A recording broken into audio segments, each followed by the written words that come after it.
Hello, my name is Hassan. I'm the nurse practitioner student. I'm here to do a cardiac exam on you. Before we get started, let's first please confirm, is this your first and last name and date of birth? Yes. Okay, that's good. So basically we're doing a cardiac exam. I'm going to be listening to your heart from different positions. You're going to be lying down on the side, you're going to be lying down flat, you're going to be sitting up. I'm going to be listening to your carotid arteries, your femoral arteries, and things like that. Do you have any questions before we get started? No. Okay, so I'm going to wash my hands. Okay. So before we get started, first I'm going to be going over and describing all 6 precordial areas of the chest. So the first one is the aortic, and if you come see right here, the aortic is right here, and that's at the second intercostal space to the right of the sternal border, and at the aortic you can hear the S2 sound louder than S1. And then the next one is the pulmonic, which is right here at this spot.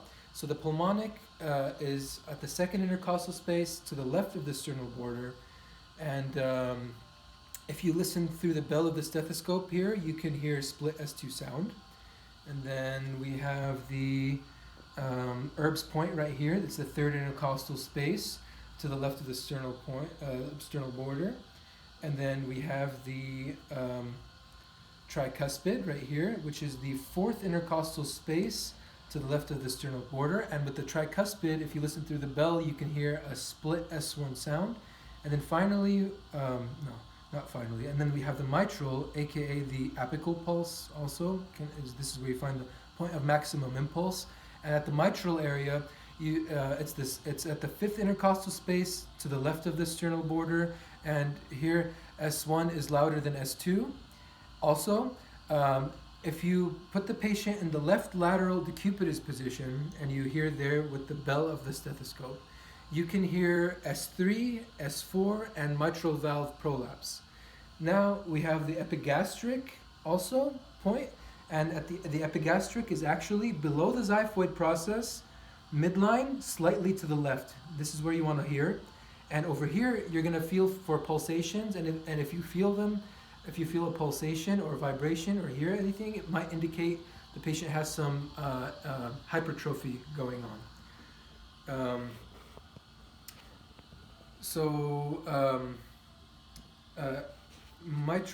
Mitral valve regurgitation and aortic stenosis can actually be identified during systole. So you want to be listening during the time of systole for those. So for mitral valve prolapse and aortic stenosis, we can differentiate those two further by doing the Valsalva maneuver and by doing the squat test. I'm going to be going over both of those. So first, the squat test. So the patient would literally be in a squatting position, and then you're going to put the bell portion of the stethoscope over the mitral area, and if the clicking resolves, then it indicates that it's a mitral valve prolapse, and if the clicking increases, it indicates a aortic stenosis. So we're going to, for next, the Valsalva maneuver. So for the Valsalva maneuver, you're going to have the patient lie flat supine, and you're going to be listening to the mitral area also, and then the mitral area, and then while lying supine, you put your hand on the abdomen, and then you ask the patient to bear down like they're having a bowel movement. And if the clicking increases, it's mitral valve prolapse. If the clicking decreases, it's aortic stenosis. Okay, now we're going to start with the assessment. So first I'm going to do inspection. So I'm going to ask the patient to take his shirt off, and I'm going to have him lie down at a 30-degree angle while we inspect the chest. Okay. So take my shirt off. Yes, please. Yep. If you may. Mm-hmm. Okay. Lie down here. Yes, please. Yeah. So now we are going to inspect the chest for chest rise and chest fall, and we are going to be paying attention to any abnormal breathing patterns, or we're going to be paying attention to how his chest moves up and down symmetrical. You want to look at any pulsations, heave, lifts, if anything is moving abnormally out of place. That's what you're looking at. You're looking at the precordial area. So looking at his chest right now, I would say that his chest is symmetrical bilaterally. There's no visible cardiac heaves, no visible lifts, no pulsations. His breathing is normal active breathing with symmetrical chest expansion upon respiration. So next we're going to do palpation of the chest. So I'm going to palpate with the ball of my hand and the fingertips to really feel those fine feeling of the thrill, heaves and lifts. You want to you gotta literally feel. So this is the aortic, pulmonic, no heaves, no lifts, no thrills. I feel nothing. Herb's point.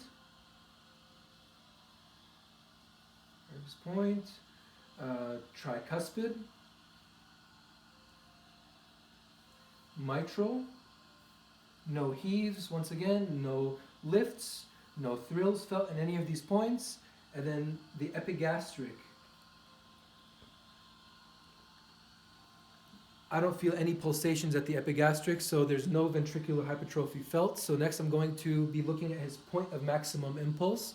So it's at the fifth intercostal, so his point of maximum impulse is right here. It's at the mitral area where we normally feel, and this is at the fifth intercostal space, mid-clavicular line, to the left, and I feel that the amplitude is brisk, and the diameter is about 2 centimeters long.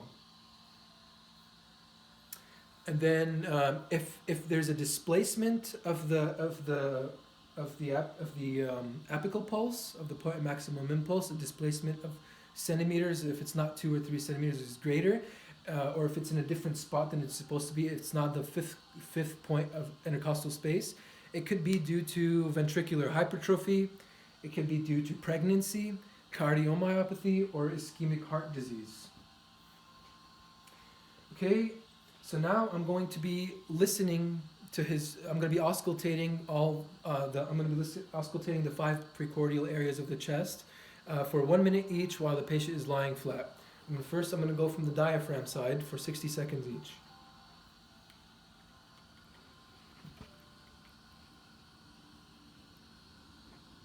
Aortic for 1 minute.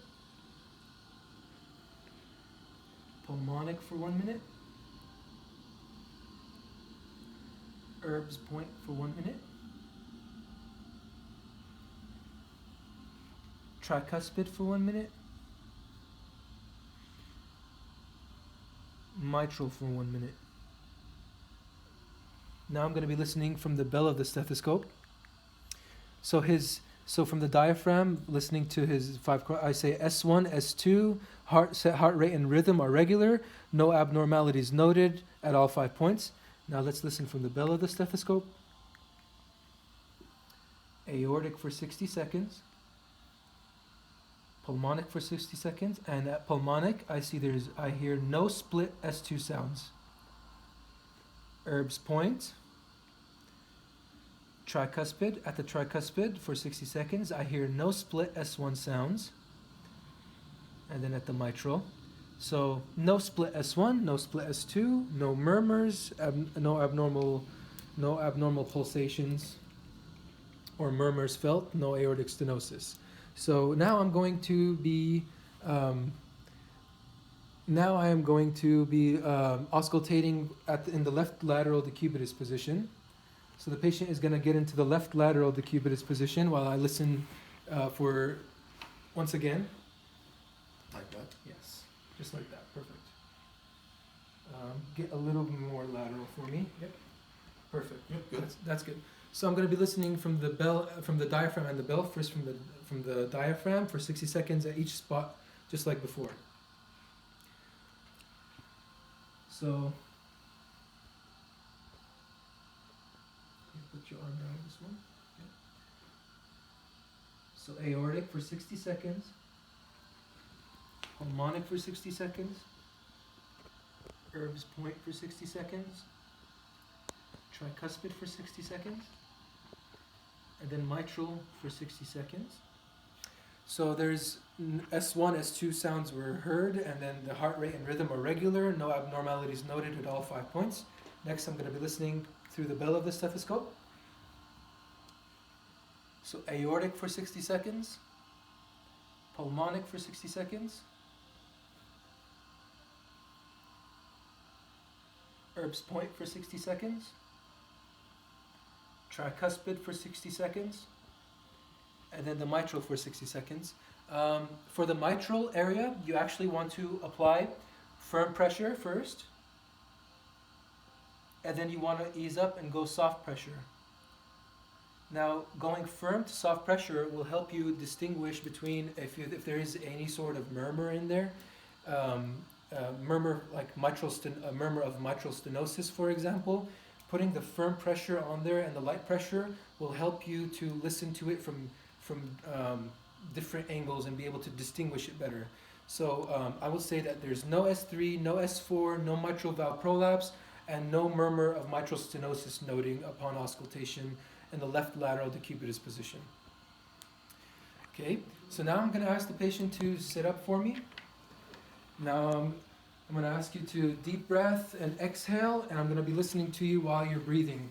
Inhale and exhale every time I go. So first I'm going to be listening through the diaphragm part while the patient's deep breathing. So first from the diaphragm, take a deep breath in, out. Deep breath in, deep breath out.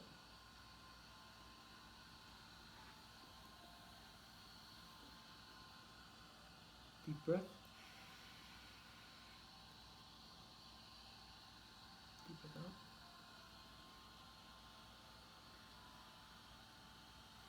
Deep breath. In out.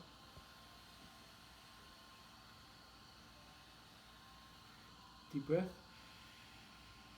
And then out. Okay, I'm going to listen from the bell side once again. So take a deep breath in. And out.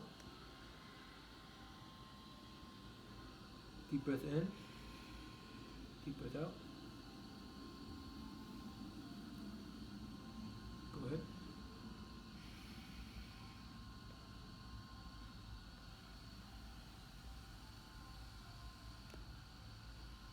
Deep breath in.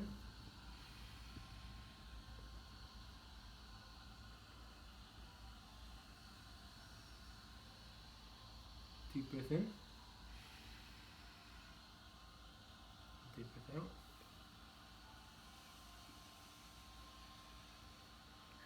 Okay, so the heart rate and rhythm are regular, S1, S2, and no aortic regurgitation of the of diastolic murmurs. Everything sounded good to me. So now we are going to check for bruit. Now we're going to check for bruit. I'm going to be listening to his carotid arteries. So for the carotid arteries, I'm going to ask the patient to lie flat for me, supine if you don't mind. So while the patient is lying flat, for the carotid artery test, you wanna ask the patient to take a deep breath in and then exhale and hold, and that's when you listen to the carotid from the bell side of the stethoscope. So take a deep breath in and then exhale it out and hold your breath. Okay. Now? Go ahead. Yeah. And then hold. I'll listen to his carotid.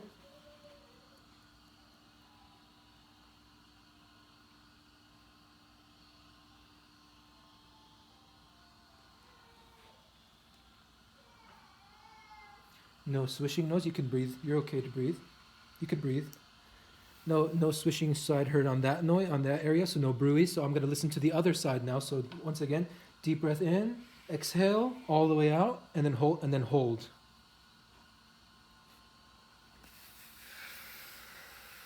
Okay. Breathe out and hold.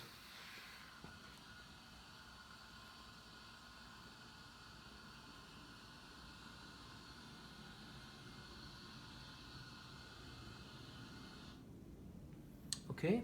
No bruits from the carotid arteries or transmitted murmurs heard on both sides of on both carotid arteries. So next I'm going to check his abdominal aorta, his renal iliac arteries, his femoral arteries, and we'll be checking for bruit for these. So first is the abdominal aorta.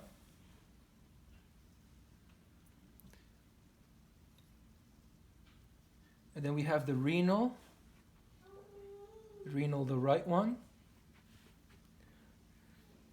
the renal left one, the iliac right, the iliac left, and then we have the femoral artery, femoral right, and femoral left. Listening for 60 seconds at each one of these spots, and there is no murmurs, no bruit, no abnormal sound, adventitious sounds that I've noticed. So you may sit up now, sir. Thank you very much for being my patient for today. Thank you. And that's it for the cardiac assessment. If you have any questions or concerns, feel free to reach out. All right, Thank sir? you so much. Have a great day. Thank you.